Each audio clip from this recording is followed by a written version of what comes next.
Jai Hind, Jai Bharat, and welcome to Dev Talks. This is Adi Achint. France has been in the news for the wrong reasons, if I may say.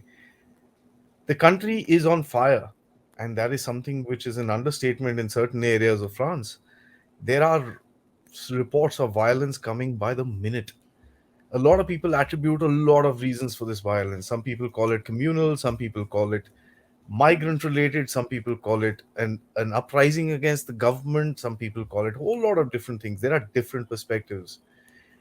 To understand this, I have with me Lieutenant General Syed Hasnain, who's going to try and help us understand a more balanced perspective rather than going on to a fringe. Let's understand the larger problem. Let's understand how the government is reacting. What are the after effects and the side effects of this problem? This is something which will help us to know and realize and analyze this situation as we go forward. Sir, good evening and welcome to the show, sir. Jai Hind, good evening. Thank you very much for having me on your show. And I think we are discussing a very, very relevant subject. Although a lot of people in India think it is of no relevance to India, but actually, there is a tremendous relevance in this, and we will bring this out as we go along in our discussion. Absolutely, sir. Violence is violence. There is a root cause for it, and we can see that in our states as well. So we need to understand why violence actually occurs, so that we can create a parity for our own analyzation or analysis of how things go forward. So, firstly, France is known for its the protest spirit. They've got that revolutionary spirit, the 1700s revolution and this and that. They've got that thing in them. Right? Revolution is fine. It's part of the game. It's part of the whole this thing. But this is getting a little too much. Why is this so frequently happening? This is getting to be too violent, if I may. What's happening here, sir?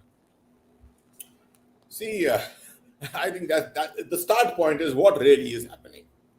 And you very correctly identify that the French are a very ebullient people. It happens when people are very intelligent, very intellectual, and that's what I associate with the French people, with French ethnically French people. We go back to 1789, the French Revolution, if you remember, the storming of the Bastille, and so generally, internationally, world history, we always associate revolt, uh, turbulence among the people, a people-centric activity. We normally associate it with the French. Now, of late, a lot of things have been happening here. The first time I recall learning anything about France was 1968 when there was a huge uprising against Charles de Gaulle. And I still remember following that. It was all over the streets. And ultimately, Charles de Gaulle was brought down. I mean, that's how it happened in France. And a personality, as great a personality as Charles de Gaulle. So now, what exactly is happening at the moment? We find that 5 years ago, there was a movement called the Yellow Shirt movement. It was against the rise of fuel prices.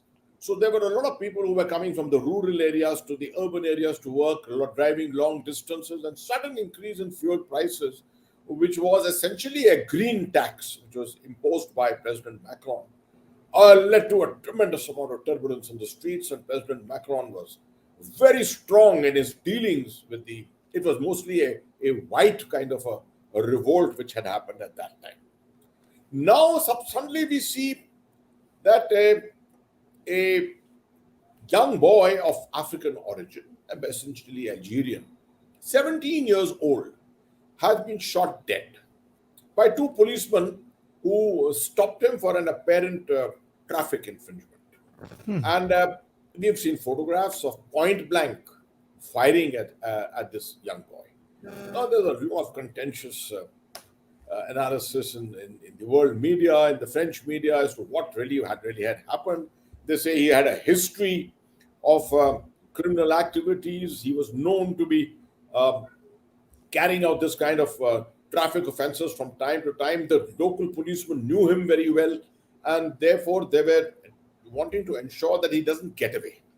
And he was trying to make a getaway, and that's how they fired.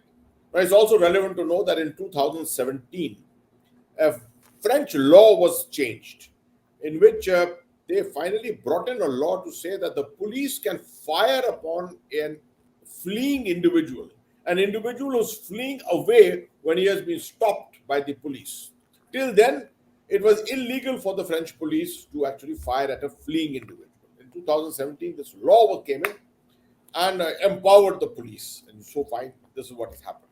What the issue is that it is a young boy, it's a boy of color, it's a boy from North Africa, he's a foreigner, so he's essentially I mean, in the sense that he has come in internally, he's not an original citizen of France as such. So the whole thing has grown up into a huge controversy, and it's spread all over France, uh, in the sense that there is hardly a city, hardly a town, hardly a village which is left without some degree of violence. Now we got to remember, it's a nation of 4 million immigrants, approximately 4.5 million immigrants in a population of about 67 million, right? And we have seen, at least most of us apparently think that integration is very, very good in France, because we find the French football team, the winners of the World Cup at one stage, and you find half the team is people from color who come from Africa, etc., and outstanding personalities, all of them. Uh, Zidane, what was it? How do you pronounce his name? Zidane, the great Yes. Zidane, who was captained France, and in the World Cup in 2006, who headbutted an Italian footballer also. Great personalities have been there. So one generally presumes that these are all integrated people, not realizing that this is not a very integrated society. And this problem today, the world is debating whether it is ethnic, communal, regional, immigrant versus resident citizen. What is it exactly? We will see as we go along in our discussion. So a lot of people, this integration is a big question, and if you look at there's a divide between the EU as well. They used to call Mother Merkel when Angela Merkel actually opened the doors of Europe, and she said that this is what we need to do. This is the need of the hour, and this and that. But you had countries like Poland and Hungary who said no, we will not be able to assimilate these people. They're not going to come to us. So there's been differences within the EU as well as to how this problem, this issue should be handled. And today we see that integration is a big issue. It's happening in UK, and it's not about religion or as per se. It's just the factor that the cultural uh, dissimilarities between the two locations is so vast. Now, didn't they think of something like this, or wasn't there a plan for integration, or they just were just let loose on the streets? I think we need to get this in perspective. Poland and Hungary have been affected by immigration of recent years, Yeah, not the immigration of the 50s and late 40s. You must yeah, remember that. You see, what happened was that France, uh, Britain, uh, Italy to some extent, even Germany, lost a huge number of young people in the Second World War. It, of course, also happened in East Europe, but then East Europe became a part of Warsaw Pact. It became a part of the adjunct to the Soviet Union. So it wasn't really affected so much in the rebuilding efforts. It wasn't involved so much in the rebuilding effort. The rebuilding efforts in West Europe, which took place, found a shortage of labor, a shortage of skilled people to come in and do jobs, particularly low-end jobs. And that was around the period of the end of colonialism, or it was about to come to an end. I mean, the bugles had already been blown on the end of colonial period.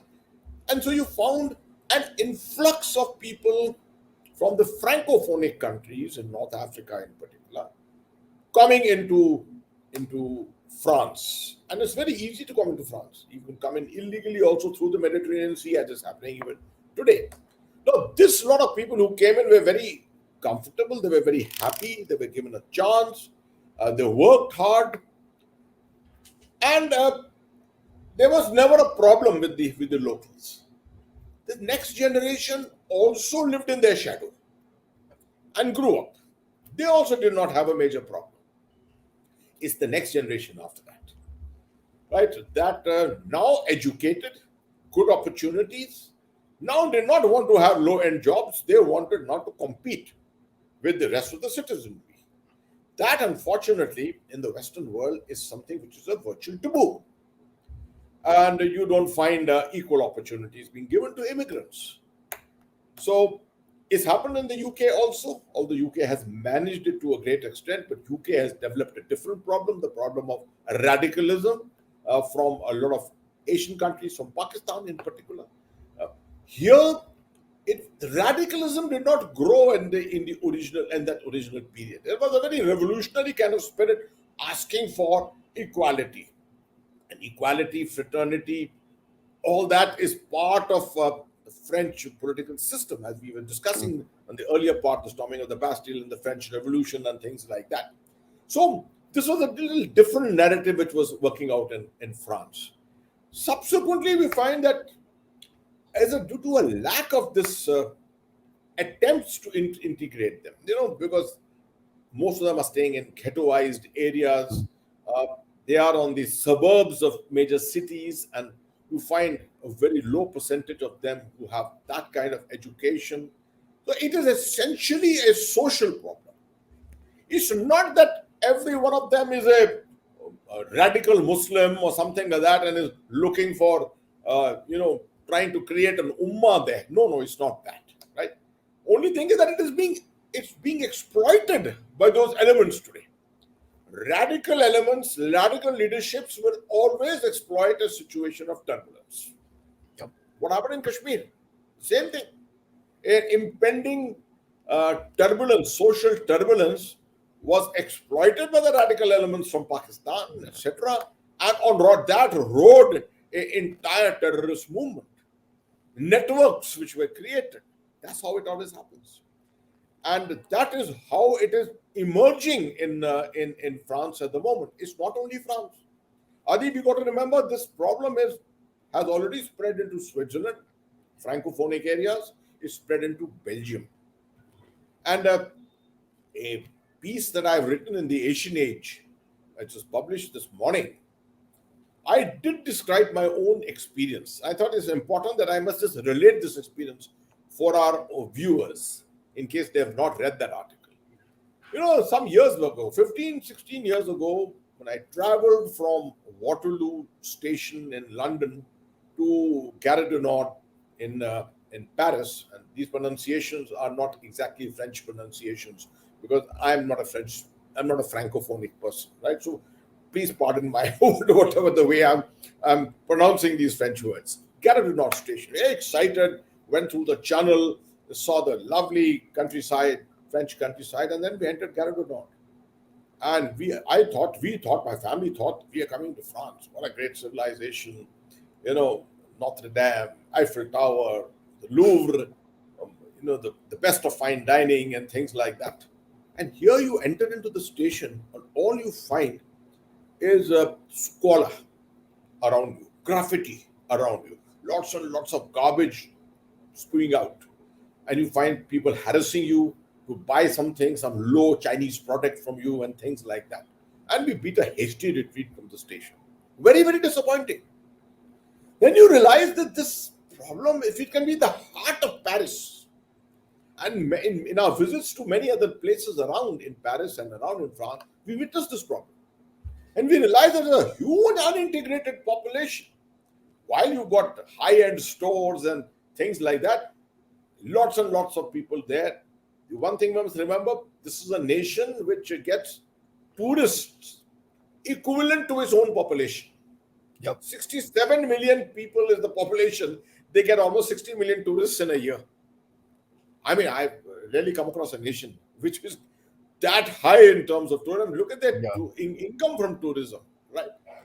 And that is a nation which should be working overtime on ensuring stability in its society. But we find every 4 or 5 years, there is some turbulence in the streets which breaks out. And especially when you are aware that it is a part of the nature of your people then you got to Even more. doubly ensure. The government has to doubly ensure this to reach out to the people. Of course, I'm sure there's a leftist government there virtually at the moment, and leftists are known to be very, should I say, sympathetic towards lower classes, supposedly. But apparently, the efficiency of President Macron hasn't really come to the fore, and we are not this. There isn't anything noticeable about the kind of integration efforts which are going on there. This problem is, of course, very much prevalent in Italy too, waiting to happen somewhere else in Turkey, Belgium. I visited Belgium, and in the center of Brussels, I was harassed by immigrants and very, very violent people. There were Turks, there were others who had come in from the Mediterranean, North African, some of them from the North African countries, etc., hooting away, driving fast around the area there, blaring their horns, and no one could touch them. The local police was not even touching them.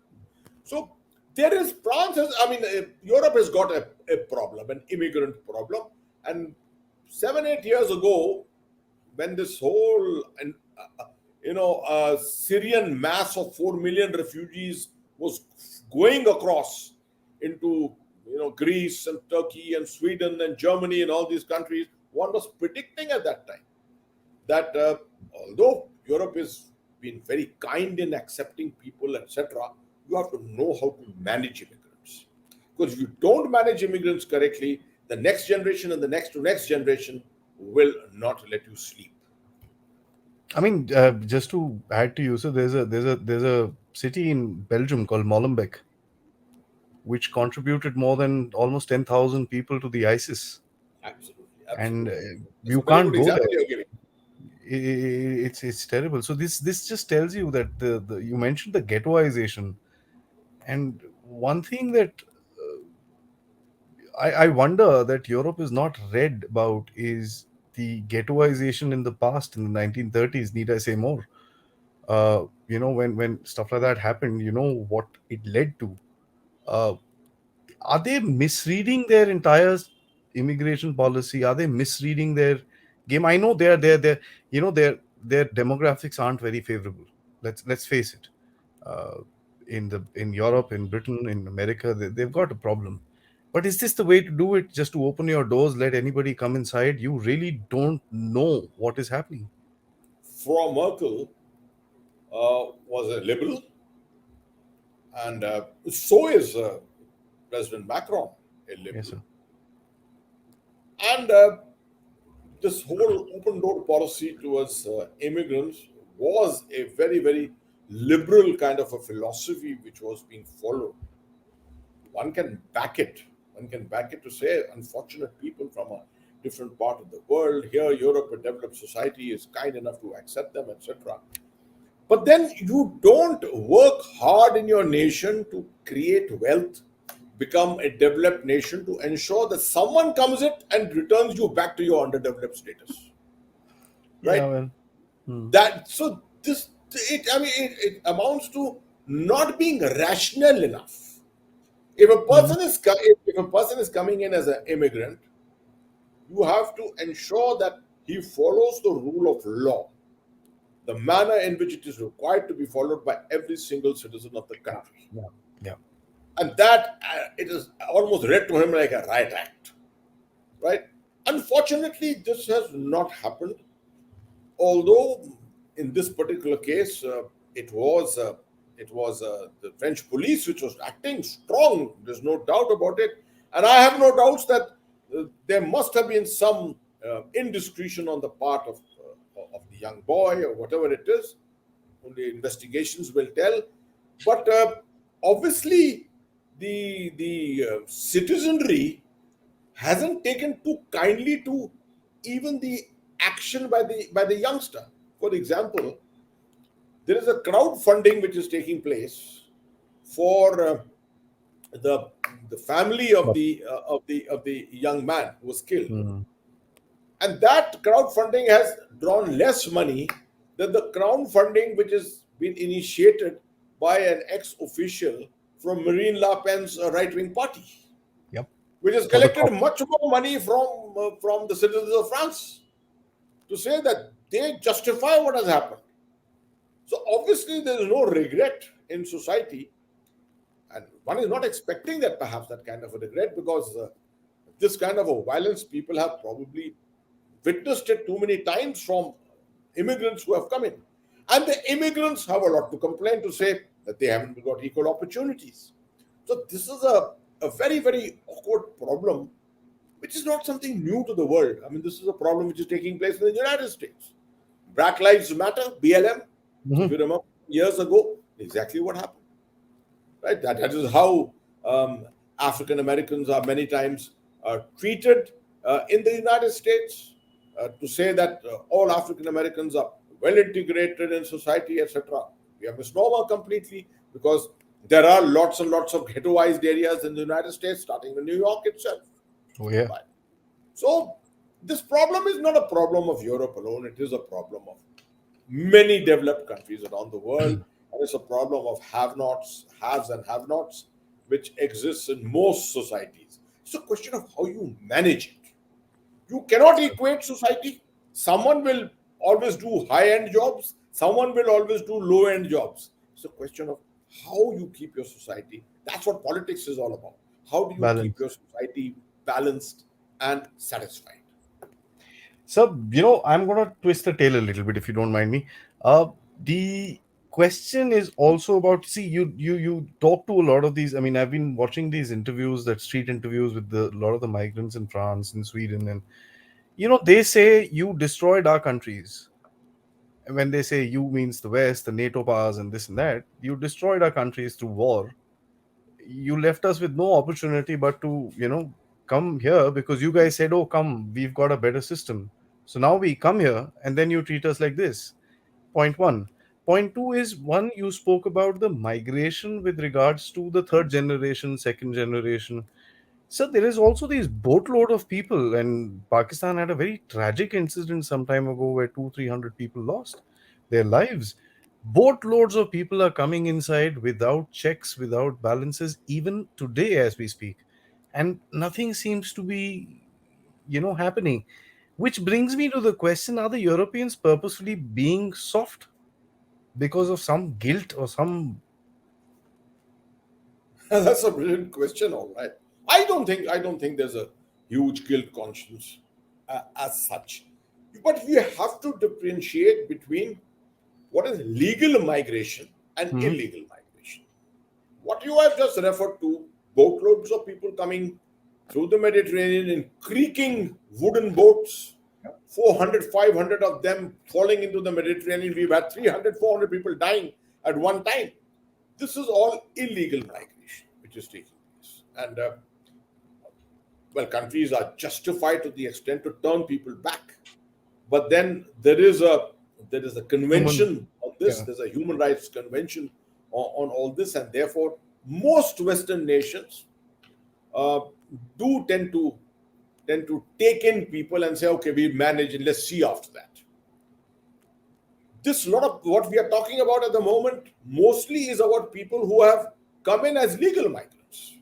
These are people who have come in 40 years ago, 50 years ago, and have had other generations which have followed them subsequently. Even those people don't seem to have got sufficiently integrated, let alone the ones who have come in the last 10 years as a result of the Islamic State atrocities in the Middle East, or the state of things in Libya, in particularly when during the Obama administration you found war in Libya and things like that. The general area of the Middle East, the area of the Maghreb, which is Mm. essentially francophonic. It is these areas which have been very unstable. Yes, you can rationalize and say that the West, the French, the Dutch, the Belgians, the English, all of them went and colonized areas around the world. India, prime example. I mean, this the golden bird was supposed to be India. The kind of riches which were carried away from here, we were, I mean, one of the richest countries in the world, right? And is it therefore that the people are now wreaking revenge on the West? I don't think that really is a very rational way of looking at it. Yeah. What has happened is that there is poverty in these countries, and people are trying to get it. Punjab is a strange Mm, case. Punjab is absolutely. a rich state, otherwise overtaken by the huge drug problem, maladministration, and things like that, which is what has led to so many people wanting to get away from there, get to Canada and places like that. Pakistan, of course, is a basket case because Yeah. 300, 400 people going at one time through different routes from Afghanistan into Iran and from there somewhere else and then coming to Greece. From Greece, there's a whole corridor which leads all the way to Canada and then comes into America. So those are very, very different kind of situations. But here, most of what we are seeing in France is actually legal migration. There is a lot of illegal migration too. But if the legal migrants haven't got integrated, where will the illegal go? I mean, you have also countries like Turkey who've been playing a lot of spoil sport in the middle. I believe that he holds the European Union literally hostage by keeping 300-400 of unknown people as okay. If you don't listen to me, there you go. These are all coming inside you, and he's done it 2-3 times. So these Yes, people yes, are that's being a strategy used. which has been followed, yes, a number of times. These But people are being used, Turkey sir. itself has got a huge amount of migration taking Yeah, place. yeah. Lots and lots of migration from Turkey, which takes place in Belgium. Most of the people I came across as immigrants were actually Turks. So it is a problem there too. Yeah, it is a problem, sir. So that's what I'm saying. I mean, it's sad that these people are being used for a particular cause. So one of the things that we see out of this thing is that this has been happening for a while. They burnt the biggest libraries in France. I mean, this is not a joke. Burning books is not okay. I mean, you burn anything else. I personally have a big problem when somebody burns books. It's not okay. You don't burn knowledge, whatever it may be. You don't like it, just keep it on the side, don't watch it, that's fine. Don't burn knowledge. Burning libraries, burning national monuments. There was an attempt to actually damage the Eiffel Tower. uh, when you see stuff like this and the way the French police actually clamps down, when the pension protests happened, Macron went at it with a stick, Absolutely. and people were, you know what is this? Right now there is nothing. They're just preventing violence. You don't see them going on the aggressive. Why? So what is the reason of this light-handed approach? You see, the explanation for it is simply political. In the sense, Macron senses that his approval rates are rather low at the moment. It's probably the lowest in Europe at the moment. And he's had a run in with Marine Le Pen twice before. He senses that if he takes very drastic action, it may abate the violence, etc. But there is a huge clientele of people who are mostly left wing, who will vote for him, who are actually down there in the streets. Now, this happens in every society. It happens in most democracies. It happens that you play to your own clientele, to your own constituency as such. That's exactly what Macron is doing at the moment, and he's getting all the indicators that right wingism is coming, and his days could be numbered.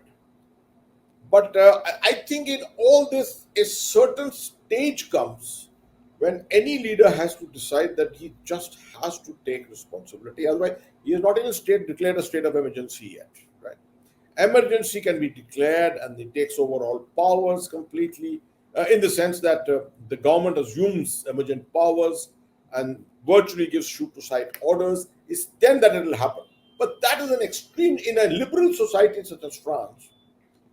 That's the last thing which a leader will resort to, and even at a risk to his political career. I think Macron's political career is at deep risk at the moment, and we may not still not see, despite what is happening, we may still not see Macron acting very strongly unless, in his perception, a certain benchmark has been reached. I'm not sure that benchmark has yet been reached in France, in his perception. Oh, damn. I'm sorry, but that's the only reaction I have to that, sir. Because when you hear Marie Le Pen, and I was listening to her speak, she says, "You get me in, and I will clean this in two Yes, days." exactly, exactly.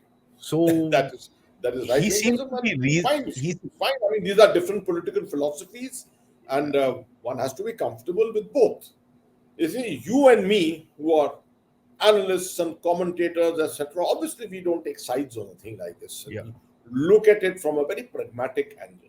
There's no doubt that Marine Le Pen comes in tomorrow, would like to prove her effectiveness, would like to prove the effectiveness of her political philosophy.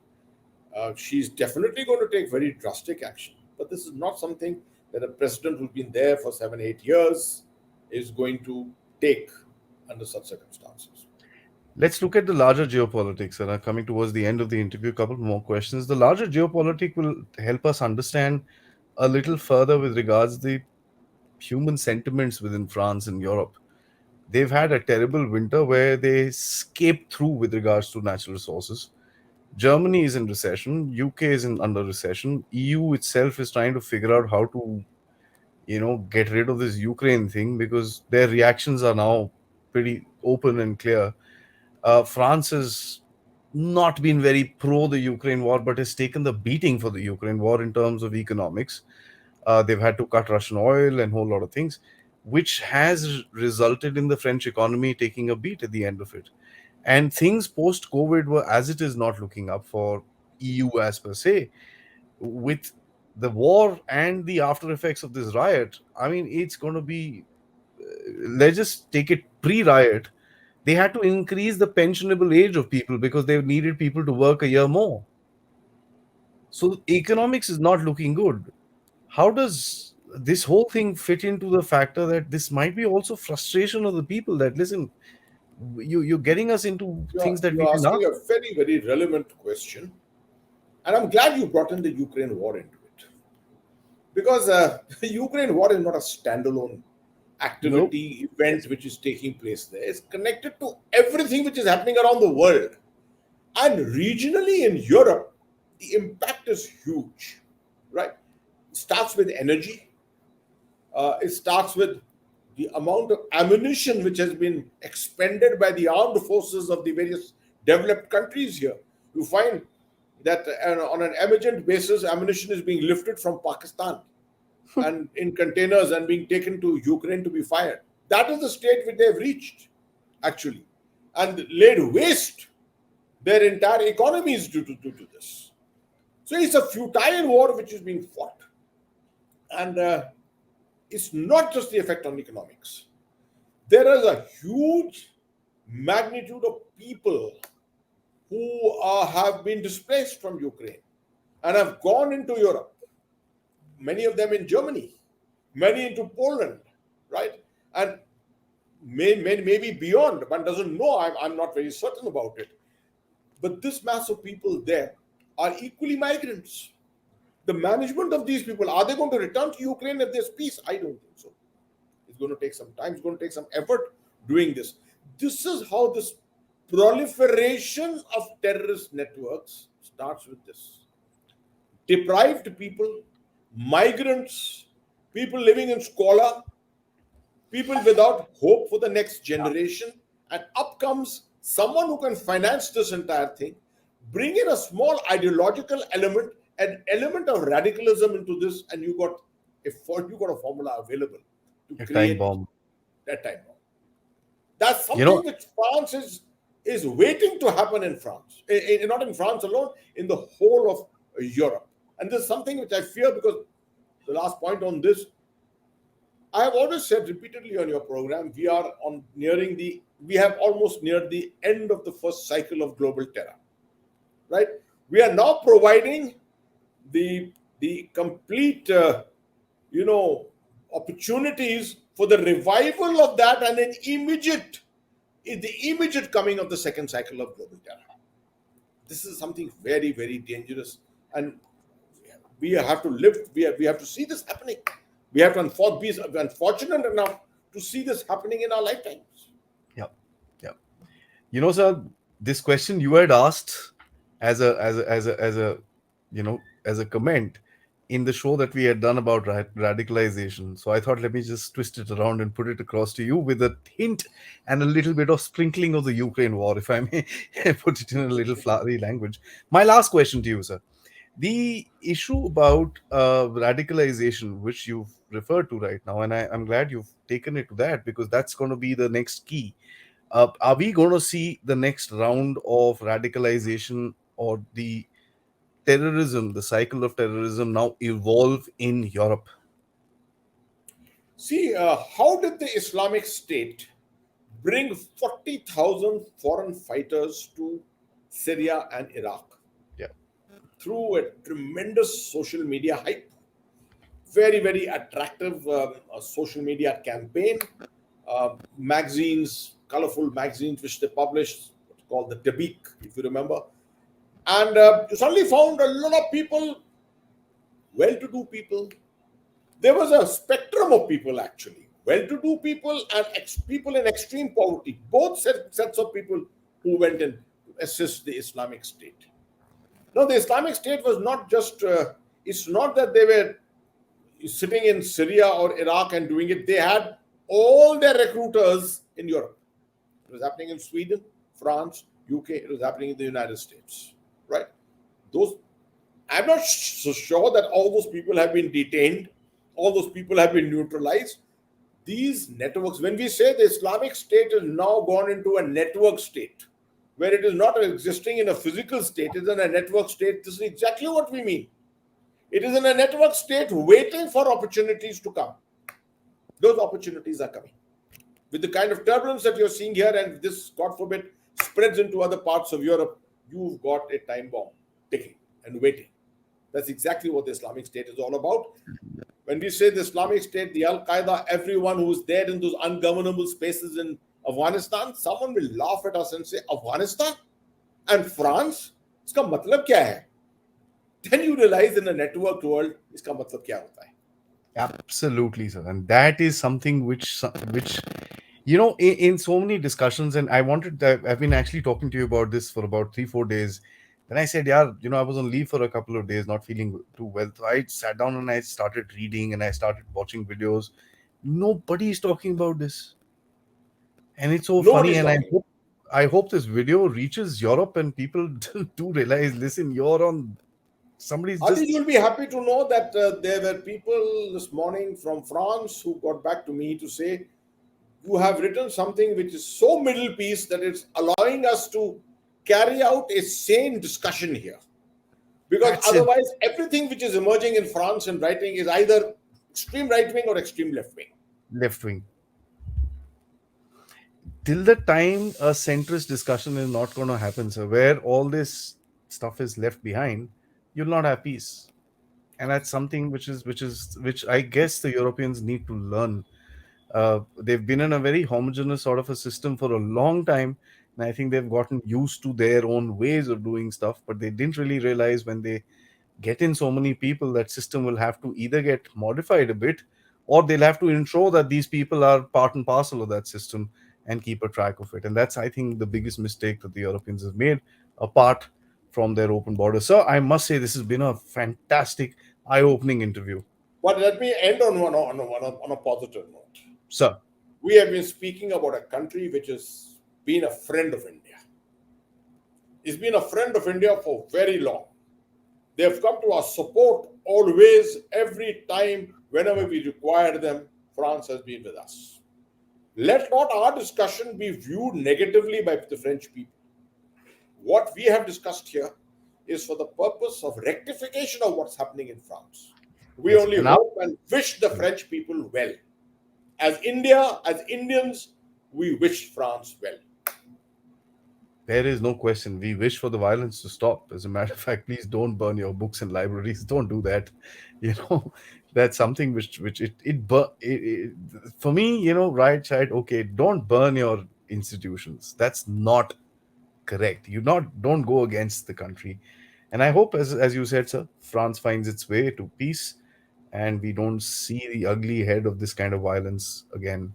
Thank you, sir, for threading bare a certain situation which I guess nobody in India has, clearly understood as far as the prominent discussion is concerned. Either it's too eccentric on this side or too eccentric on that side. But till the time you don't clear the clutter, you will not see the real picture. And that's what we've Thank tried you to do. very much. Thank you so much, and Jai Hind to all our viewers. Jai Hind, sir.